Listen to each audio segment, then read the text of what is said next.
Hello and welcome to our podcast on Inference and Interpretation. These are some pretty important basic skills and vocabulary terms that we use when we are talking about reading and reading deeply.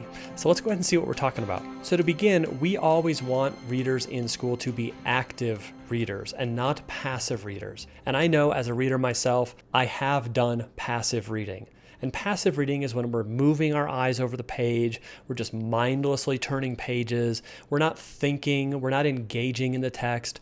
We get to the end of a chapter and we're like, oh man, what was that about? And we don't even know. We feel like we read something, we turned pages, and that it should have just soaked in, but it didn't because we were passively reading. We don't want that. We want students to be actively reading. And this is where the reader is really engaging with the text, having a conversation. The voice inside their head isn't just pronouncing words.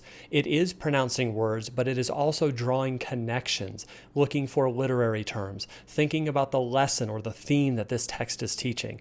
Then the student is actively reading, and that is what we are aiming for in all of our reading instruction.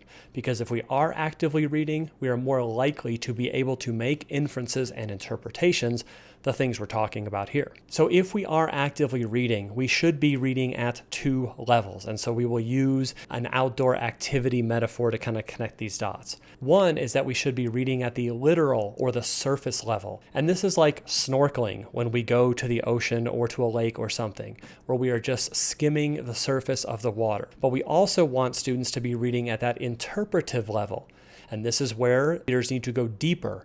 And so that is akin to scuba diving, where you have different equipment, but it allows you to go deeper into the body of water, see different things, perhaps even cooler things. Just like if we go deeper into literary texts, we can see some cooler stuff. So if we are actively reading, but we are just skimming the surface, then we're going to see some interesting things from a text. We are going to see things like the plot. We are going to see setting. We are going to see characters.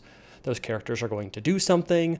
That's going to be exciting. There's going to be a climax. The text is going to end. So those things are important, but as we get deeper into literary analysis, they are still pretty superficial, just like snorkeling. When you're snorkeling, you have to stay close to the surface so that your snorkel can stick out of the water and help you breathe air. You can't use that tool to go too deeply. Otherwise, you might do some drowning. So if we do move to that interpretive level and we put on some scuba gear, that will allow us to go deeper into the water and deeper into the text. So we may still see things like plot, setting, characters, whatever, but now we can start to think deeply about, well, why does the setting matter? Why does this foil pair matter? We might also be able to see symbolism, allusions, foreshadowing, Christian imagery, flashback, all the other literary terms that we'll be studying throughout the year. And we are more likely to be able to deduce theme. And theme is the lesson that a text is trying to teach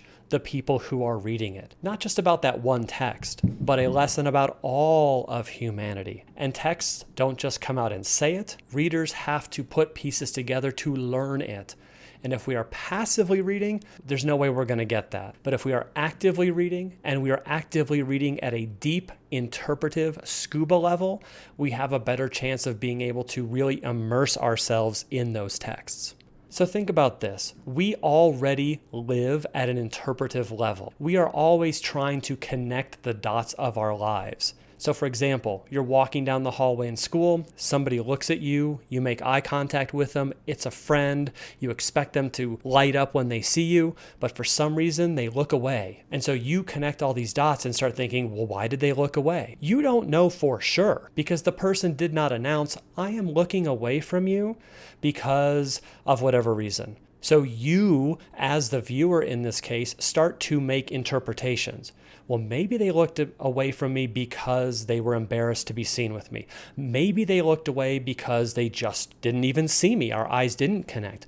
Maybe they looked away because they were embarrassed about the clothes that they were wearing that day. You don't know for sure, and so you start to put clues together and offer your best guess, your best interpretation from that moment. And so we do this naturally as humans. We take the clues we're given, we connect dots as best we can, and we work to interpret reality because not everything is literally told to us. So we have to fill in some gaps on our own. And so we want students to read deeply, to read at that scuba level, read at the interpretive level. And so sometimes you hear teachers say this, we're going to read between the lines, or even beyond the lines. It's the same thing. Authors don't say everything they mean literally. They might in a children's book, but by the time we're in high school, books like that are really annoying. And so the texts we read leave more to our imagination and leave more to our interpretation. And so we have to get in there and dig deeply by actively reading. And so we're going to talk about the two skills that compose actively deep scuba reading. And those are inference and interpretation. So the first part of reading deeply is to be able to make inferences. And so as a reader, we need to put two things together in order to make an inference or to figure out what the author has implied. Those are the verbs engaged in this. The two things are background knowledge and clues from the text. And so background knowledge is the stuff you know. You as a human being know this stuff before you start addressing a book or a movie or a poem or a short story or whatever. Every book you've ever read previously, every comic book, every TV show, every movie, every cereal box, every trip you ever went on, every picture you looked at, newspaper you read, etc., those things are in you. Those are the pieces of background knowledge that you bring to the table to help you address this text. If you take those items and you add them to the clues that are embedded in the text, then you have the ability to make an inference. And to make an inference or to enact an inferring moment is when the author is pushing you, the reader, to create the one answer that the author needs you to get. So for example, let's look at this children's book. It comes from a book called Good Dog Carl, where a family leaves their Rottweiler in charge of babysitting the kid. Maybe not their best choice, but whatever, it makes for a fun children's book. So in the left scene, the kid is riding the back of the Rottweiler around the house. On the right, they're playing on the bed. Next page on the upper left, the kid seems to be sitting in front of some little closet. The dog's looking at it. Okay, that might be dangerous. And then on the right-hand side, we see the dog running downstairs. Okay, what happened between these two pages? We don't literally see what happened, so we must infer what happened between these two pages that causes the dog to run downstairs. Since they don't tell us, we have to infer, and there is only one right answer. The next page, we see the baby sitting in a little box with maybe clothing and seems to be in the basement, because the next page, the baby rides the back of the dog from downstairs. So what happened here? Well, we have to put together our background knowledge with clues from the text. So pieces of background knowledge might be, oh yeah, my relatives have a laundry chute in their house. It's a little hole in the wall, and they can just put laundry into this hole, and it's a chute that goes all the way down to the basement. It ends up right next to the washer. So they don't have to carry it downstairs. It just goes down there. Or no idea what that is. My house doesn't have that. And I would say most houses that students are living in these days don't have laundry chutes. They're not really a feature in modern tract homes. But maybe you have had an older relative or some other relative who lives in an older home who has this. And so you bring that background knowledge in. Great. Now put that together with cues from the text. The kid is sitting in what looks like a little closet. Okay. Above it, it literally says laundry. And next to the kid is a pile of laundry. And clearly, the kid goes down in the house. We know this because the dog is running downstairs. And it connects with this picture here. So clearly, the kid sat in front of something and it takes him to the basement. It says laundry. There's laundry there. Oh, just like my grandma's house used to have. So clearly, what happened at the star? Since we didn't see it, we have to infer the kid went down the laundry chute, the dog picked him up, rode him upstairs, everybody's happy and safe. That is an inferring moment. The author didn't literally tell you that. You had to put those things together. And there is one right answer. The kid went down the laundry chute. If you said something like, oh, the kid was abducted by aliens. Oh, the kid went on a swing set. Oh, the kid broke their arm. No, those are not correct. None of those work. The clues and the background knowledge put together lead to one answer: kid down laundry chute. Let's take a minute and watch a clip from Friends. What inferences do we have to make in order to get the joke?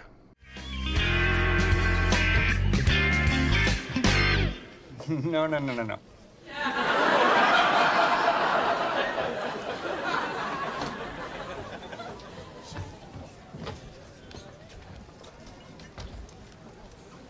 Hey!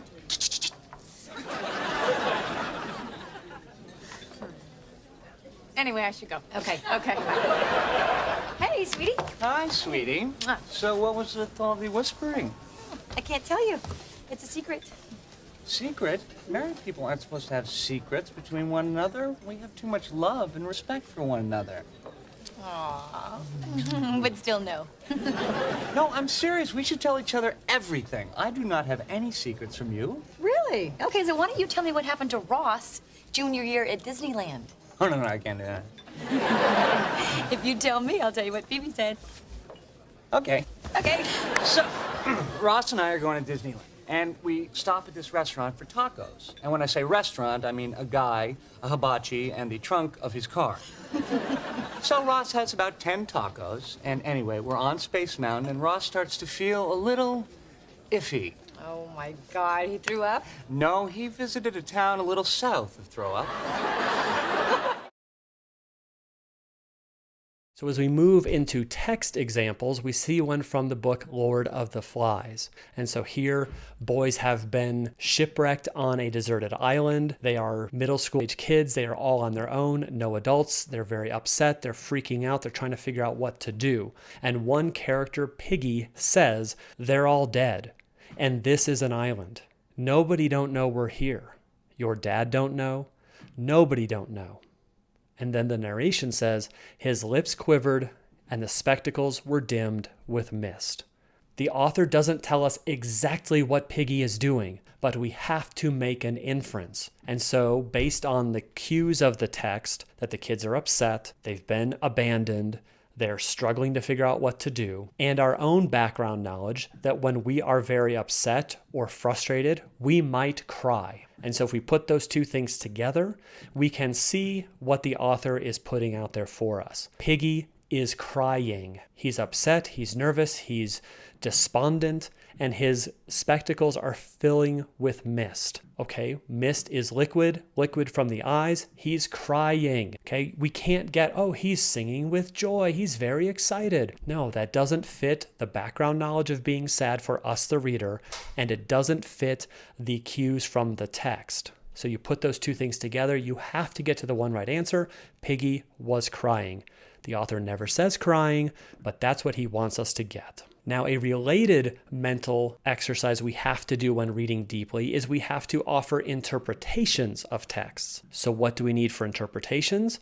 We need our background knowledge, and we have to be paying attention to text features. Now, isn't this the same as the inference slide? And the answer is yes. When we are looking at an inferring moment, there's only one right answer. The author is leading us to get the one right answer that author is trying to imply. But in an interpretation moment, there are many possible interpretations for a situation, maybe open-ended scenarios. And so as we are reading and we come across a moment where the author doesn't literally fill in all of the gaps and we're forced to fill them in ourselves, but there could be a couple different possible valid reasons, that is an interpretation moment. And oftentimes students ask, is this interpretation right? And our answer will be, sure. If you can reasonably and logically defend your interpretation, you are quote unquote right. And so we don't usually use the word right. We say that you have offered a valid interpretation. Is this interpretation valid? Students might say, and we'll say, yeah, consider your background knowledge, what you bring to this text, bounce that off of what the text gives as clues, and then does your interpretation of why the character does this seem valid? And if so, yeah, you're good. Does this seem like a valid interpretation of theme? Sure. Now, could a student next to you offer a different interpretation? They might. But if both of those students can defend their interpretations with background knowledge and clues from the text, and it fits within the confines of that text, then perhaps both interpretations are valid. There isn't necessarily one right answer. And we have to be careful of saying, well, I think the answer is aliens, because that's my opinion. And I get it. We're all entitled to our opinion. But when we are analyzing and text and reading deeply, we have to offer that interpretation and then that opinion within the confines of the text. You can't just say whatever you want because that's what strikes your fancy at that moment.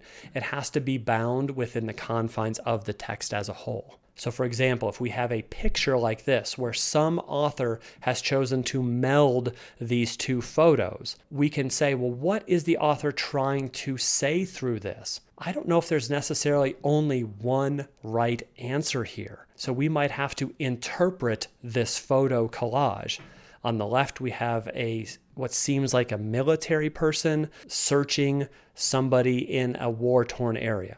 On the right-hand side, we have what looks like a step aerobics class. Okay, well, why would the author put these two photos together in this way? I don't know if there's one right answer, so it's not making an inference. Here, we might have to offer an interpretation and think about what's our background knowledge in terms of the military, where they are serving, what is our background knowledge in terms of step aerobics, who does them, who doesn't, etc., and then put those together with cues from the text to offer a potentially valid interpretation. Like maybe the author is trying to say this about different parts of the world, and here's why. Or maybe the author is trying to say this about different levels of society, and here's why. If both of those can be offered with defense and credible arguments, then both interpretations could be valid. Another example here. An author put these two photos together. Why would they do that? What message are they trying to send? Hard to know. We'd have to interpret. We'd have to focus on the left side, focus on the right side, and then make a valid interpretation as to why the author might have put them together. What message are they trying to send? They might be trying to send many messages. And that's where interpretation comes into play, because it's not just one right answer. There could be many valid reasons. And so that's about it. Two key terms for us to be thinking about as we start to read deeply and actively with text. First, we have to commit to read actively. We're not just going to mindlessly turn pages and move our eyes over things. We have to agree to focus, to read deeply, to contemplate what's going on. Then we have to look for those moments where the author stops short of literally telling us something and where we are forced to infer or where we are forced to interpret. That is the challenge, but also the joy of reading and studying literature, film, or any text at a deep level. So this is our first introduction to these terms that are very difficult. We will continue to practice with these throughout the year, but we just wanted to get you started with these and lay that foundation for the rest of the year. Thanks so much. If you have questions, please bring those into class, and we will get those answered as quickly as we can. Thanks so much, and we'll see you soon.